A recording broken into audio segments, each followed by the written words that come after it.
So hello everyone, welcome to this channel. তো যারা যারা ম্যাকআউটের স্টুডেন্ট আছো, মানে এখন তোমাদের রেজাল্ট আউট হয়েছে, ঠিক আছে, এই ভর দুপুরে।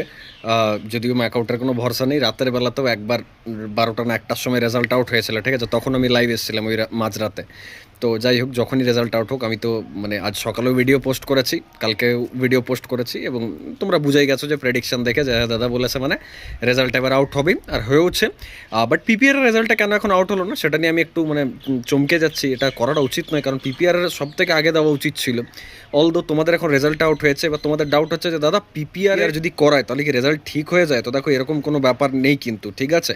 মানে ম্যাকআউটের পিপিআরে অনেক সময় রেজাল্ট ঠিক হয়, আবার অনেক সময় রেজাল্ট আবার খারাপ হয়ে যায়। মানে কি বলতে চাইছি, মানে ধরো তোমার কোনো একটা সাবজেক্টে ফেল ছিল, ঠিক আছে, সেটা পাসও হয়ে যেতে পারে। আবার দেখা যাবে হয়তো ওই পার্টিকুলার সাবজেক্টে যেটাতে হয়তো তোমার একটু ঠিকঠাক মার্কস এসছে, সেটাতে হয়তো আবার ফেল হয়ে গেল। মানে তোমার এখন ফেল নেই, বাট তুমি পিপিআর করানোর পর তোমার সাপ্লি চলে এলো ওই সাবজেক্টটায়। এরকম কিন্তু হয়েছে ম্যাকআউটে, ঠিক আছে, মানে হয়, অনেক স্টুডেন্টের সাথে হয়। তো ওটা একটু দেখে শুনে, বাকি ওটা রিলেটেড আমি আপডেট দিয়ে দেবো, কার করা উচিত কার করা উচিত নয়, সেগুলো রিলেটেড তোমরা টেনশন নিও না।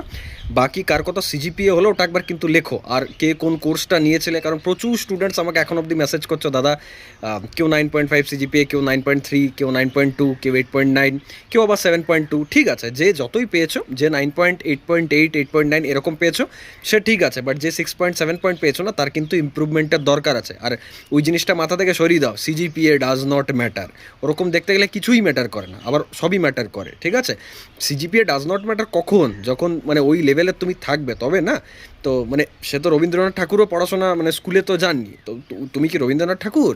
তুমি যদি বাড়িতে বলো যে আমি রবীন্দ্রনাথ ঠাকুর, রবীন্দ্রনাথ ঠাকুর তো স্কুল কলেজ যাননি, তা আমিও যাব না, তো ওরকম বললে হয় না, ঠিক আছে, বোকা বোকা জিনিস।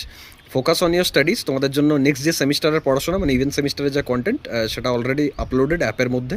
Sourav Chakraborty play store app আছে, go and check out and enrol as soon as possible, কারণ পরে যদি শুরু করো তাহলে শেষ করার আর সুযোগ পাবে না, যে কন্টেন্টটা দেওয়া আছে অ্যাপের ভেতরে সেটা শেষ করার সুযোগ পাবে। Okay, so enrol as soon as possible. দেখা হচ্ছে নেক্সট ভিডিওতে।